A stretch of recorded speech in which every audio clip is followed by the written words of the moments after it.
Hello po, Tita Darlene. Hello po, Tita Darlene. Thank you so much po. Hello, it's me, Darlene Vlog.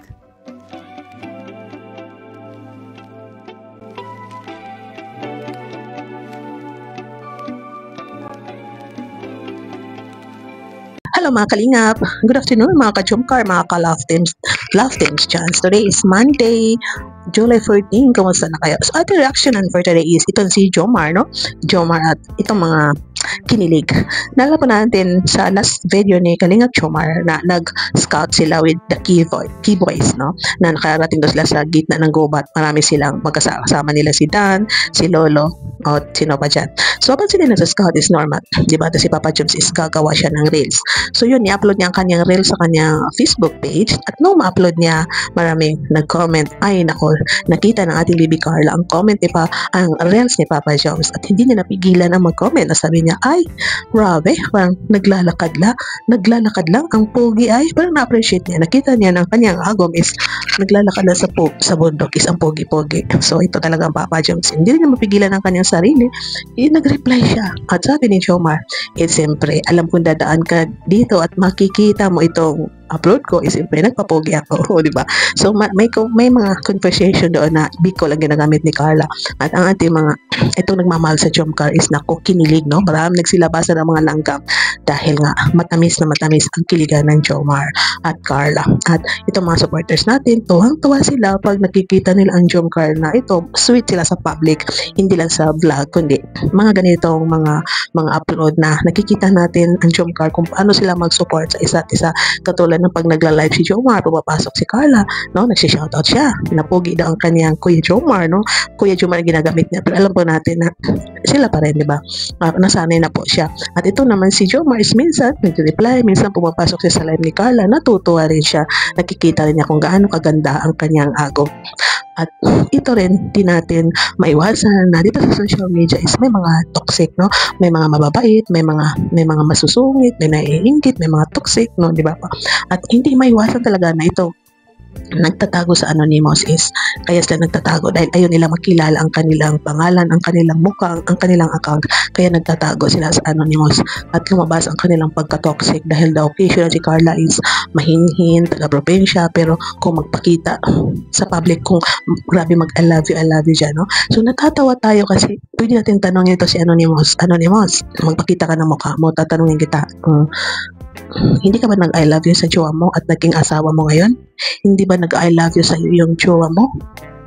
Or baka iniwan ka ng asawa mo dahil hindi ka sweet, hindi ka nag-I love you sa kanya. Or baka iniwan mo ang jowa mo or asawa mo dahil hindi siya sweet, hindi siya nag-I love you sa iyo. Alin doon? Yung hindi siya sweet o hindi ka sweet, o diba?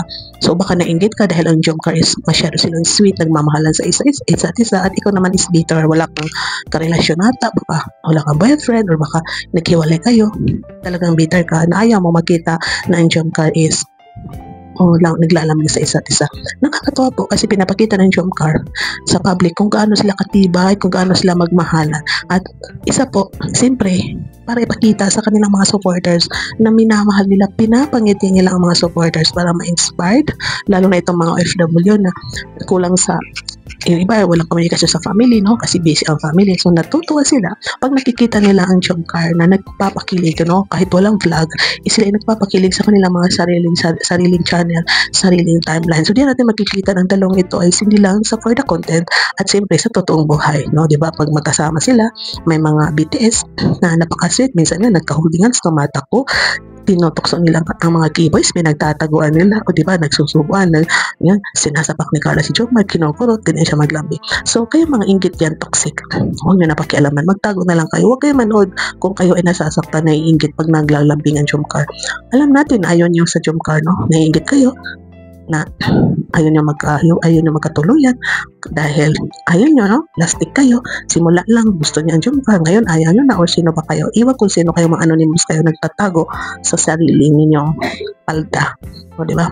Tama na yung kaka-anonymous ninyo kasi parang sinasaktan nyo lang ang sarili nyo, para bang kinakausap nyo ang sarili ninyong multo, diba? Dahil nagtatago kayo.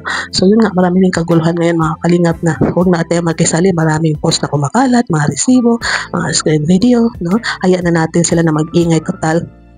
kung sino ang nagsasabi sa kanila ng totoo is lalabas at lalabas din ang katotohanan na sino ang tama at sino ang mali. No, wag na tayo makisali hanggang manood na lang tayo. Pwede natin i-share, i-pray sila dahil walang maitatago na usok, di ba po? Na sana matahimik na rin, masolve ang lahat kasi kawawa ang Jomcar, silang apekto sa nagbabangayan na Israel at Iran. O, di ba po? Nag-umpuga na ba to? Alam niyo po na dati po nasabi nga ni Carl at ni Jomar na doon sila nasaktan doon sa nag-umpuga, no, ng mga sponsor nag-aaway. So hanggang ngayon nandyan pa rin. So tayong full support na nagmamahal sa Jomcar. Hanggang ngayon, pwede natin i-share, i-pray natin sila. Huwag na tayo mag-isali kung sino ang tama, na ito, ikaw ang siya ang mali, no? Nasa gitna pa rin tayo dahil alam pa natin na darating ang araw na matatahimik din itong gulo na ito, di ba po? So, thank you sa sumusuporta sa Jomcar. Katulad nitong thumbnail natin na sabi natin, anong nangyari sa Jomcar? O, di ba? Ibig sabihin, di ba? Anong nangyari sa kanila? Grabe yung kiligan nila, o, di ba? Grabe sila nagpakilig. Ano bang nangyari sa kanila? Siyempre, masaya sila. Siyempre, nagmamahalan sila. Yun ang nangyayari sa kanila. Support sila sa isa't isa. O, diba? So, thank you so much. Shoutout sa Team Kalingap, Kuya Paul, Kalingap Rab, at na vlogs sa lahat mga charity vloggers, mga reactors. Thank you sa mga marathoners na hanggang ngayon nagmamarathon, mga silent viewers, mga sponsors ng Jomcar. Jomcar fans for life. So, dito mga supporters, marathoners, at shoutout din sa Jomcar 23. Bye! God bless you all and see you in my next reaction video. Keep smiling. Pasensya na maingay ang fan. Kaya malapit ang phone natin, mic, para malakas ang impact ng boses dahil maingay po ang fan, mainit po kasi. So bye bye and see you in my next reaction video. Have a good Monday, keep smiling. God bless.